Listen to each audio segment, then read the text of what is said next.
India is God intoxicated, not as the limited view has it, religion mad, but infected by what Plato called the divine madness of the philosopher, the seeker after wisdom. This was Michael Pym, a quote from his book, The Power of India. Hello listeners, welcome to the 7th episode of Season 1 of Ithihasa, an Indic history podcast. And you're listening to Narendra Vikram. Season 1 is all about the Vijayanagara Empire. In the last episode, we explored Vijayanagara's political system and rationality behind its power structures. We also explored its successionless system and a great political game that was played among all the major stakeholders to ensure an order. In today's episode, we will delve into the importance of temples in 16th century Vijayanagara and see the various roles they played in its highly evolved yet complex society. We will also try to understand what temples meant to the ordinary citizens of the empire and also to the Vijayanagara rulers. Before that, it's important to note that the temples and temple building projects in the north bore a much higher brunt of the destruction, pillage, due to the incessant Islamic invasions, especially in between 12th to 16th centuries, versus the south. Thanks to its geography, south was comparatively shielded, barring a 15-year period in the early 14th century when there were 3 separate invasions by the Delhi Sultanate. The first invasion was in 1311 AD, led by Malik Kafur, the slave general of Alauddin Khilji. Malik Kafur ended up sacking the sacred city of Madurai then. The second invasion in 1314 AD, led by Khusro Khan, and the third in 1323 AD, led by Ulugh Khan. By the third invasion, most of the predecessor empires of Vijayanagara were almost shattered, and whatever was left was hanging by a thread by 1330 AD. It wouldn't hurt to remind ourselves that we do owe our temples down south to our ancestors up north to an extent, for soaking up a lot of damage due to back-to-back Islamic invasions from Afghanistan, Iran, Central Asia for more than 250 years, and another 300 years of disastrous Mughal rule that saw widespread iconoclasm, temple destruction, looting, and economic devastation. To an extent, that explains why we still have a significantly higher number of old temples down south intact, which we celebrate and venerate to this day. This is not to deny the temple destruction and iconoclasm that took place down south. This is just to compare the scale of destruction across 2 different geographical areas. Then there was the tragic anomaly of the depraved Madurai Sultanate that ruled 43 years from 1335 to 1378 AD, with interruption in 1357 AD for few years. Ibn Battuta, a Moroccan and a Muslim traveler of those times, details with disgust the gruesome acts of the Sultan Ghiyasuddin al-Damghani in his chronicles named Rihla, which means journey. The Madurai Sultanate was ultimately brought down by Kumara Kampanna, son of Bukkaraya I of Vijayanagara Empire. This is detailed in the 14th century Sanskrit poem Madura Vijayam, also known as Veera Kamparaya Charitram, written by a Telugu princess called Ganga Devi, who is also known as Gangambika, who happened to be the wife of Kampanna. It was only after Kampanna's recapture of Madurai that both the magnificent temples of Meenakshi Amman and Sri Ranganatha were restored and reopened for worship after 43 years of closure. Legend has it that the priests had dug out the original lingam in the Meenakshi Amman temple and hid it behind the wall, with a dummy lingam in the sanctum, which bore the brunt of attacks by invading forces. It is said that after the recapture, when the wall was reopened, the 2 lamps that were lit 43 years ago were still burning, and the original garland hadn't withered. The tourists visiting the Meenakshi Amman temple in Madurai even today claim to see visible crowbar marks on the decoy lingam outside. Unfortunately, the Telugu Vijayanagara princess, the wife of Kampanna, Ganga Devi doesn't get due credit or a place in the pantheon of brave Madurai women like Rani Mangammal and Kannagi. If not for Ganga Devi's exhortations, inspiration given to her husband Kampanna, and her beautiful poem, the history of Madurai would have been different and maybe forgotten to an extent. It is said that Ganga Devi's bravery was unquestionable and no less than a man's. She is said to have fought alongside her husband and inspiring the women warriors in Vijayanagara army and rallying them in the battle.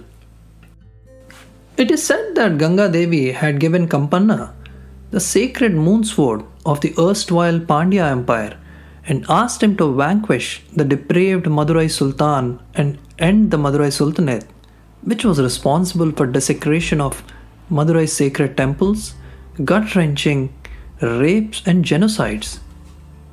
So in 1378, after the fall of the Madurai Sultanate, we can safely say that the era of proper hegemony of Vijayanagara had started down south, and which ushered in a new age of temple buildings and other feats of engineering. For some, Vijayanagara is a city of victory. For some, it's a city of tragedy. And then for some, it's a city of temples. Temples of highest quality and exquisite beauty. Today, we will look at the latter aspect that define Vijayanagara like none other. Without understanding this aspect of Vijayanagara, our journey of exploring Vijayanagara's history will remain forever incomplete. The importance of temples to Vijayanagara goes to its roots and its true essence. The very fact that there were no less than 100 temples built in and around the now ruined town of Hampi in between 1337 and 1565 speaks volumes of Vijayanagara's obsession with massive temple building projects. While the foundation of Vijayanagara is out of scope of this episode as such, I promise to my listeners that we will deal with it in a dedicated episode. It's important to note that the city of Hampi and the geography around it has been considered as very sacred even prior to the advent of written or recorded history. The geography and significance of it cannot be understated. We have already seen the importance of the city and its architecture's role in power and politics in the last episode. Even today, Virupaksha Temple and the Matanga Hill are still one of the most visited and sacred spots in Hampi. Its sacrality has been intact for hundreds and probably even a few thousand years in the hearts and minds of its devotees. And Vijayanagara rulers played a crucial role in keeping it that way during their reign.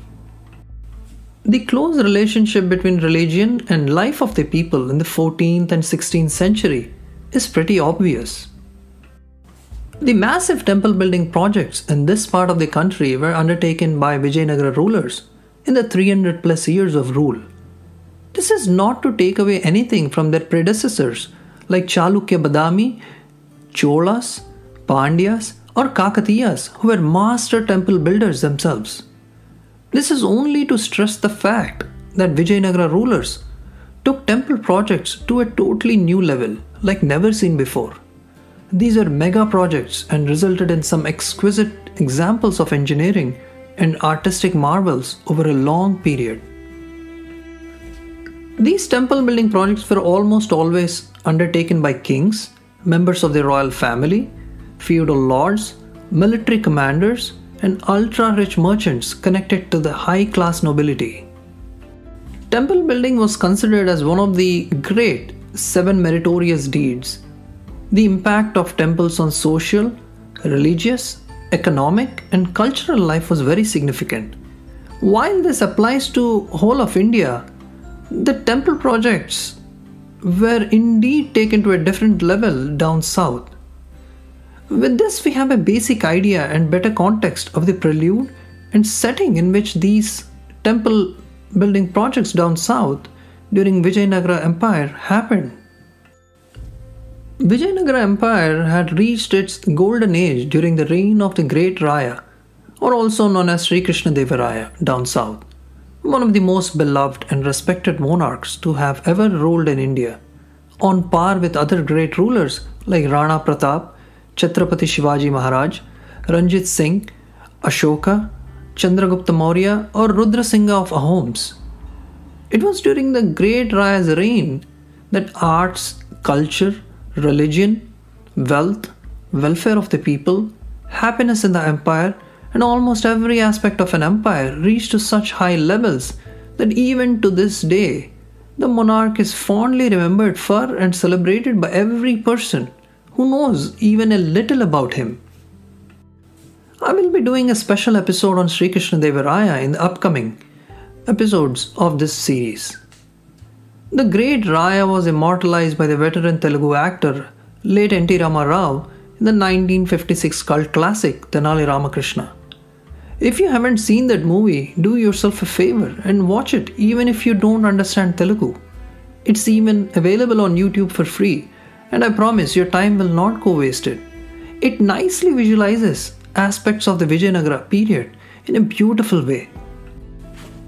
Many Vijayanagara rulers not only felt duty bound but also had a fetish for building huge temple complexes in their empire, and especially in the capital city of Hampi. From the Tamil provinces, they imported highly skilled labor like sculptors, architects, artisans, blacksmiths of highest caliber who could give a run for money to PhD metallurgists of today and probably even teach them a thing or two. It's well documented and reported that the physical dimensions, attention to detail, and level of sophistication at Hampi in the temples like Virupaksha, Balakrishna, Vithala, Hazara Rama, Achyuta, and Pattabhirama are exceptional in every way. The huge temple complexes clearly indicated a forethought with the idea of building sub-temples within them as part of the future expansion projects. So the importance of temples to Vijayanagara is a foregone conclusion by now.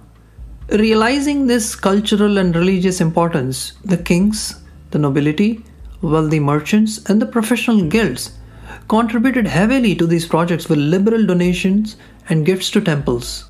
It's well recorded that Krishnadevaraya made several donations, grants to the majestic Virupaksha temple at the time of his coronation, and also commissioned building a new Gopura, which means the crown of a temple, and funded the beautification of the temple by building a beautiful mandapam and renovating the old Gopuram. After the successful conclusion of the 1512 to 1514 military campaign of Krishnadevaraya against the Gajapatis of Orissa, led then by Prataparudra, to commemorate the victory over Gajapatis, he constructed the Balakrishna temple and reconsecrated the idol of Balakrishna, which he had brought as a war trophy from the conquered Udaygiri fort. It is important to mention that the Vijayanagara forces did not desecrate, destroy, loot, or pillage the temple that initially housed the Balakrishna idol in Udaygiri. They only removed the idol from that location. To understand this better, let's take a quick detour. I must stress that it is important to differentiate the act of moving the idol to a new location versus desecrating the idol, its housing with crowbars, cannons, and then using its stone to lay as steps for some other place of worship. In the Middle Ages, especially with the advent of Islamic rule in India and the consequential rise of iconoclasm, it was a common practice in Hindu temples to move the consecrated idols to safer locations or cleverly hide them before the marauding forces arrived to destroy them. Similar to what they did in the Meenakshi Amman temple by hiding the lingam behind the wall and then putting a decoy lingam in front of it. Once the besieging forces or invaders left and the place or the city is considered liberated, the idols would be brought back to the temples and reconsecrated in a grand way. In this particular case, taking away the consecrated idol from the sacred space, like the great Raya did, was not just an act of delegitimizing the Gajapati ruler for failing to protect the deity of such utmost importance, but also an act of moving the fortune and luck accompanied by the divine force of such a powerful deity into Vijayanagara. It was also like a competition between the Hindu kings to see who among them can protect and worship the deity better. Meenakshi Jain, in her masterpiece and a landmark work published in 2019, The Flight of Deities and Rebirth of Temples, delves into this aspect at length. She draws upon the sacred Purva Karana Agama to illustrate that it was incumbent on the triumphant king to bring deities from the vanquished kingdom and arrange for their worship in a way that they ought to be worshipped in full glory. Meenakshi Jain has this to say about the act of idol kidnapping, and in the process draw a contrast against a backdrop of Islamic invasions. Quote, instances of appropriation of images by Hindu kings in times of conflict reiterated the contrast with Islamic iconoclasm. Almost without exception, Hindu rulers honored the images they acquired, thereby reaffirming a shared sense of the sacred. In Islamic cases, seizure of an image entailed its very dismemberment. Unquote. Now that you have some idea of the idol removal by Hindu kings, it helps you understand the actions of Sri Krishna Deva Raya or similar episodes in the history much better without falling for wild assumptions or our own flawed back projections into the past.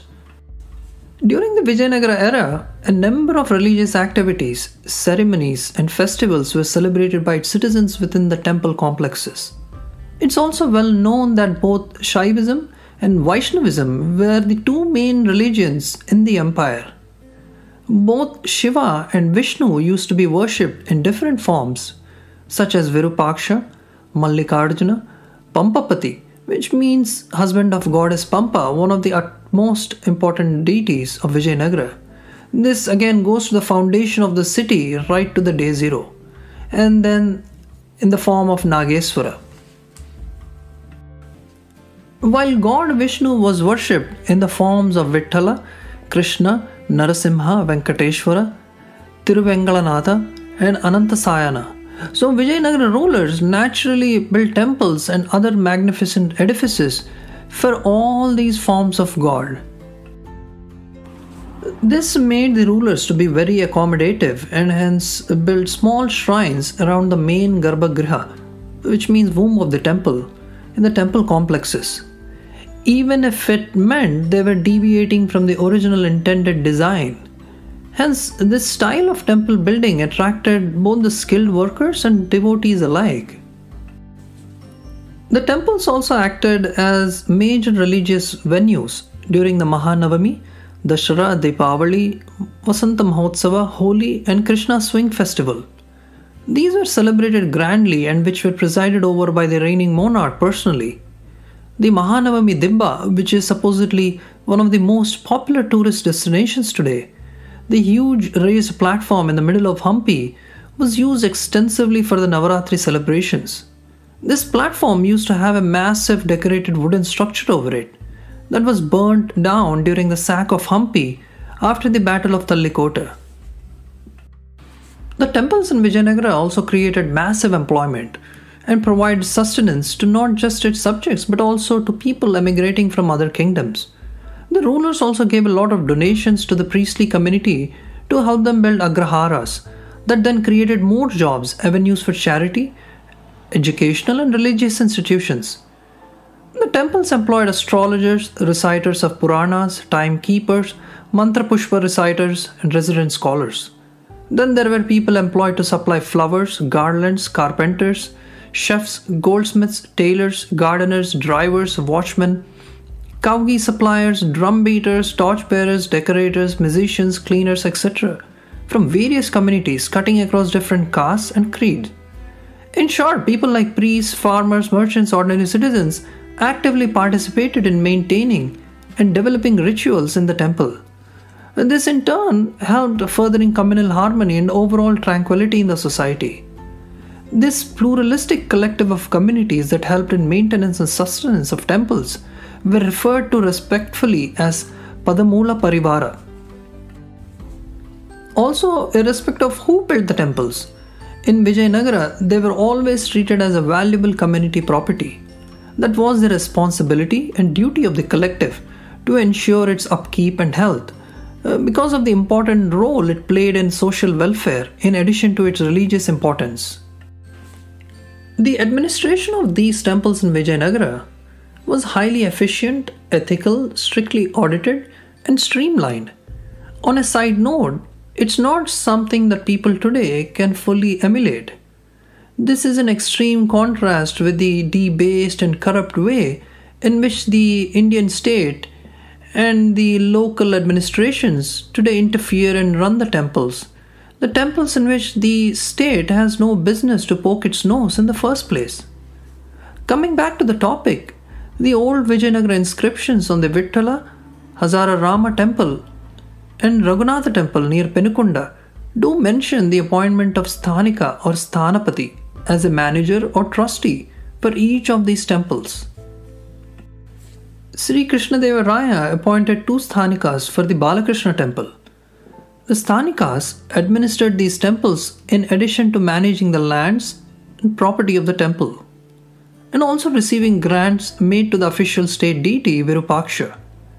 Most big temples had an elaborate treasury arrangement within the complex that housed its wealth, important financial documents, and accumulated treasures. This was known as Bhandara, which is kept under supervision of an official called Bhandari. We are also lucky to have names of some of these Sthanikas who manage the Vittala complex. Names like Dhimaya, Narasaya, Virappa, Chikavirappa, and Purushottama. The temples back then were also repositories of art. Art and religion has always been inseparable in Hinduism and through most of the Indian history. Temples have always fostered and encouraged fine arts. It's mentioned in several inscriptions of Vijayanagara that the worship of the deities in temples consisted of 2 main elements, Angabhoga and Rangabhoga. Angabhoga entails services rendered to the body of the deity like bathing, applying sandalwood paste, burning incense sticks, lighting a lamp and decoration with flowers. Rangabhoga means external service beside the body, like offering dhupamu, deepamalu, naivedyam and archana. Also theatrical acts like singing, dancing and drama in front of the deity were also considered Rangabhoga. These famous temples with continued patronage of Vijayanagara rulers gradually became one of the nerve centers for music, dance, drama, sculpture, architecture, painting and other arts. The big temples like Virupaksha, Balakrishna, Achyuta, Vittala, Hazara Rama were no less than the king's court itself in terms of artists it employed. These temples used to be fine art galleries of the day for aspiring artists, sculptors, painters alike to make a mark for themselves and earn a livelihood. Nowadays we have snobbish modern art galleries displaying pathetic pieces of trash under the name of art. Whereas Vijayanagara, Renaissance and Persian art of the 16th century used to be real art and was nothing like the phony stuff of the 21st century that one can put together with $5 restroom hardware from a nearby IKEA or Home Depot store. Anyway, moving on from one of the depressing 21st century travesties, a typical Vijayanagara temple consisted of a sanctum, Pradakshina Pata, an Ardha Mandapa, a Sabha Mandapa with entrances on 3 sides, Mukha Mandapa, Kalyana Mandapa, Parivara shrines for attendant deities, and an enclosed prakara, which means courtyard, with entrances adorned by majestic gopuras. There also used to be a Balipitha, a flagstaff, and lamp pillars. There might be 1 or 3 entrances into the main temple complex. It's worth pointing out that the Vijayanagara temples in the Tamil provinces of its empire had even more exquisite features and which were again imported back into the main Vijayanagara temple architecture. Many instances of royals and military officers funding upgrades and additional temple facilities have been recorded extensively. For example, an epigraph from 1521 AD indicates that a military officer called Timmaraja built the Utsava Mandapa in the Hazara Rama temple in Hampi. In most of the major Vijayanagara temples, Navaranga or Savamandapas were constructed for the performance of music and dance. The large pillared halls in most of these main temples were built for the same reason. Krishnadevaraya is known to have built the Rangamandapa in the Virupaksha temple in 1510 AD, an year after his ascension. Many of the dance performances in these temples were performed by dancing girls employed by the temples. The main duty of these dancing girls was to dance in front of the deities, and they were professionally trained in the art of music and dance at the cost of the temple, under supervision of its in-house expert music and dance masters. The Portuguese traveler Domingo Paes, who was a frequent visitor to the Hampi court, describes in detail the hall where women of the royal household were taught dancing. And it's clear from these chronicles that there were two groups of dancers, those employed by the temples and those employed by the royal court. Then there were Devadasis, female servants in temples. While there are some unflattering connotations that are attached to the idea of Devadasis, especially after the 18th century and the eventual exploitation due to various other factors, back in the 16th century Vijayanagara, Devadasis were highly respected women. They were young, charming, beautiful, and accomplished women in singing, dancing, and public relations. Many of them were honored with certain privileges for their services. Many of the Devadasis also gave donations to the temples for maintenance, and it's recorded that one of the Devadasis even constructed a Vasanta Mandapa or a Natakashala. Many of the Devadasis enchanted the minds of devotees and artists alike with their performances and charm. Naturally, they were huge sources of inspirations for many sculptors back in the day. It's worth pointing out that Devadasis are not the same as courtesans hired in the royal court.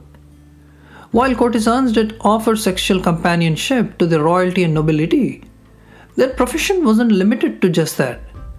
They were accomplished singers and dancers, as they were professionally taught in those arts since their childhood.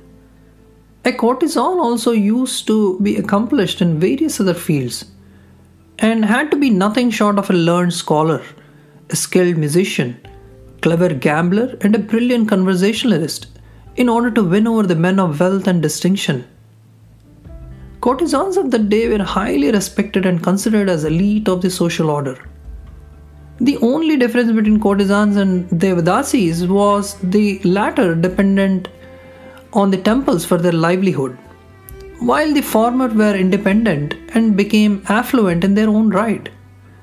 A courtesan from a humble background could rise to the top of the food chain if she played her cards right and was talented enough. This is also one of the instances of the fluid nature of social mobility in Vijayanagara society.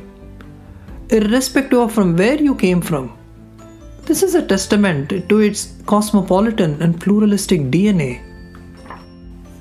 An epigraph or inscription of 1531 AD of Achyuta Devaraya states that a temple dancer by name Kuppasani was given the title of Vidvat Sabaraya Ranjakam in the court of scholars, and he even sent one of these dancers by name Muddu Kuppai, the daughter of another Kuppasani, in 1531 AD to Tirumala Tirupati to dance in front of the main deity as part of his service.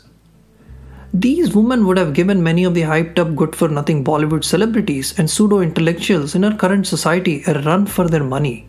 That's for sure. A 16th century Vijayanagara Devadasi or courtesan who is charming, beautiful, trained in astronomy, economics, sciences and philosophy would have most definitely shredded the fragile egos of most men and women alive today, who can't even point out to the pole star in the sky or navigate to their homes without their smartphones.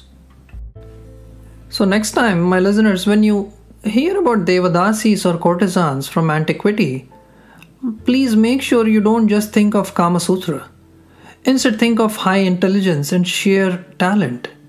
They deserve a lot more respect than we can actually afford. Unfortunately, our Indian movies have unfairly depicted these fine women in a debased manner to make it look colorful and juicy with generous amounts of objectification and unwarranted show of flesh for the woman on the silver screen.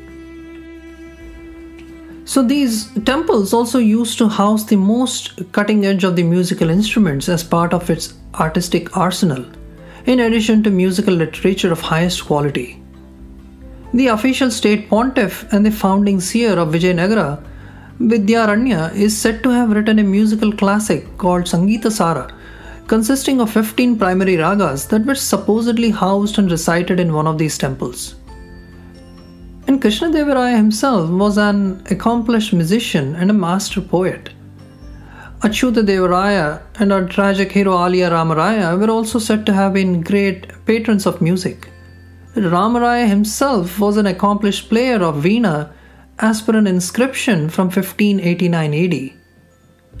So music, dance and art seem to have been an integral part of life for both royalty and an average Hampi citizen before its sack in 1565 AD by the Deccan Sultanate forces. The Venetian traveller Niccolo Conti is reported to have seen the common folk of the city spending 3 full days singing, dancing and feasting during the Mahanavami festival. When it came to the art of sculpting and exquisite quality of sculptures carved in Vijayanagara, there was no equal to it in the 16th century.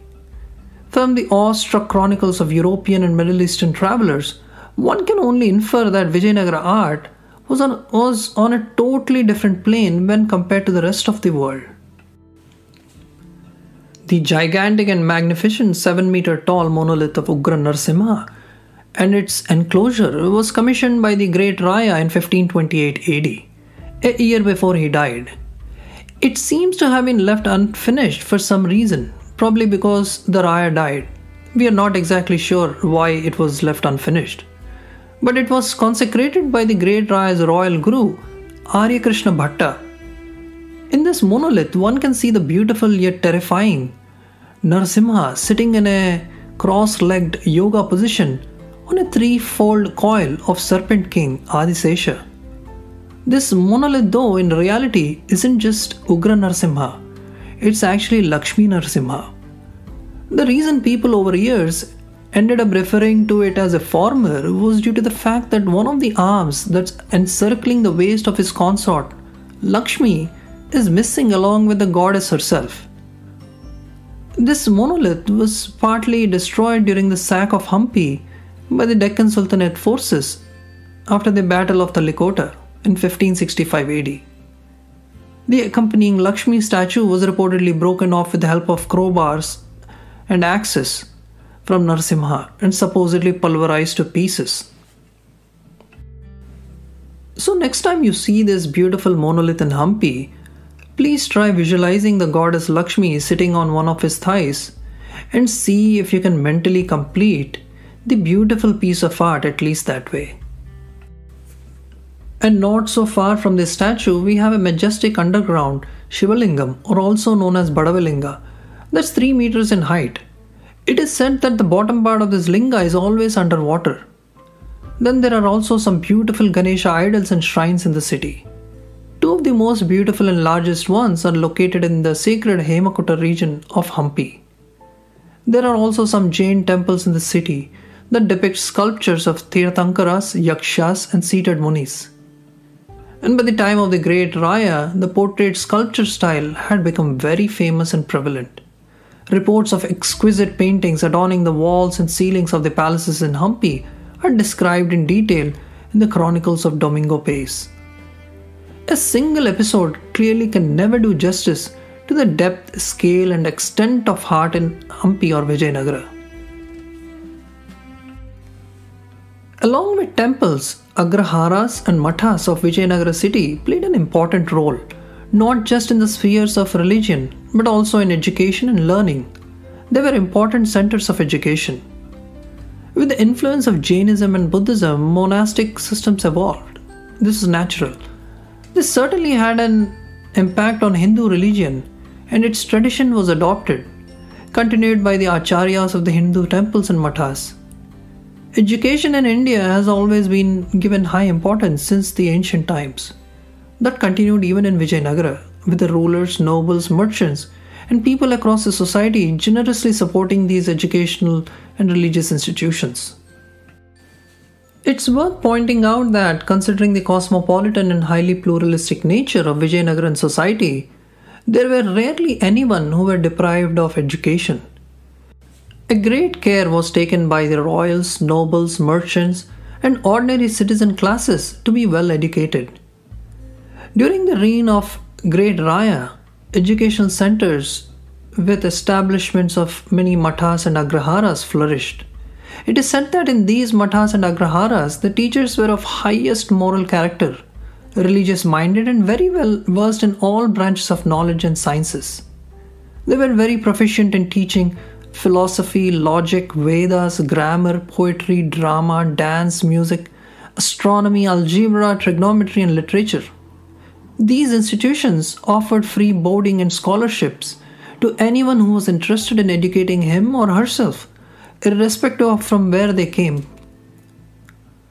Most of these mathas also had their own libraries, some of the massive ones containing priceless manuscripts, texts, and books of various nature, going back hundreds of years.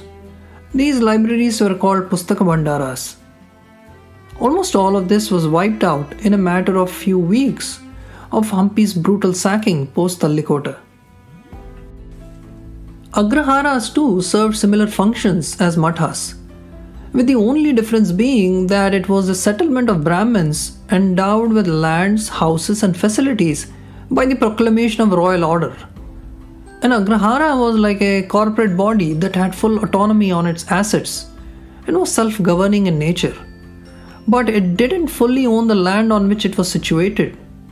On the other hand, mathas used to own the land on which they were situated. Finally, let's look at another important role of the temples in Vijayanagara. Temples back then functioned as banks.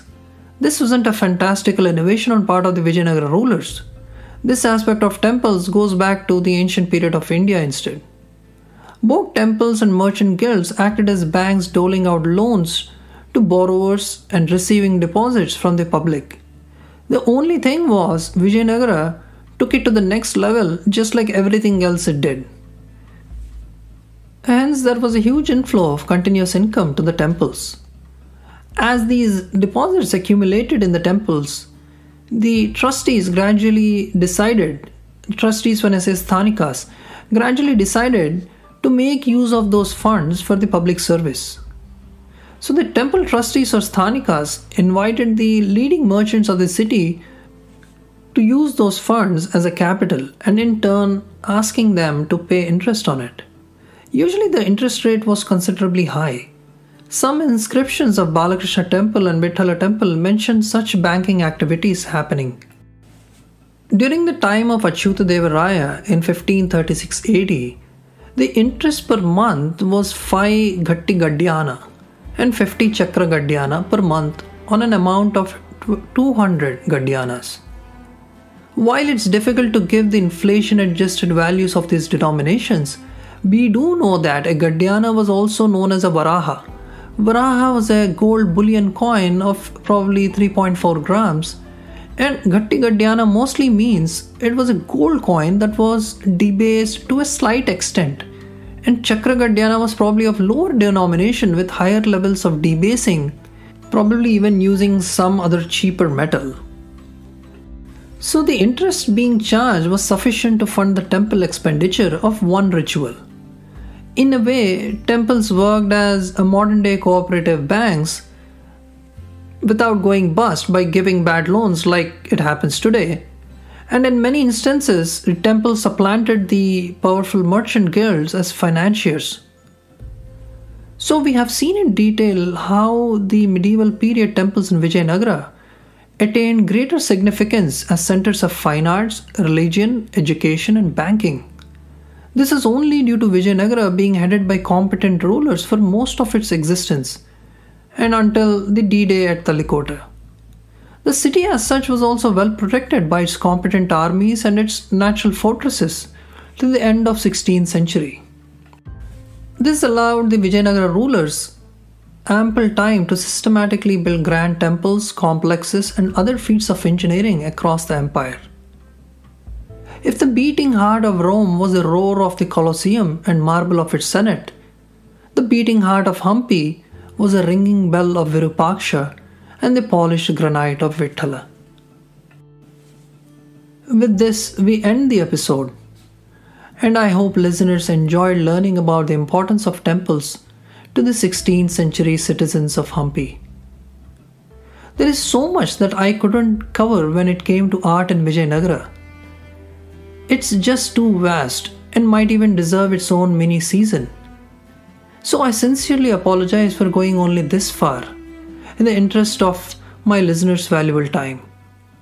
If my listeners are really interested in a few more episodes in this aspect, please do let me know and give me feedback so I can plan for such episodes in the future. A huge thank you for taking the time to listen to the show. If you like the content, please hit the subscribe button and leave a rating and a review for the show. In the next episode, we will understand the importance of Tirumala Tirupati Alayam to the Vijayanagara rulers, its citizens, and its polity. We will also go in depth into the fascinating aspects of the Tirupati temple and the powerful role it played on the social, economic, and political fronts. Till then, this is your host and narrator Narendra Vikram signing off. Hope you have a wonderful week ahead.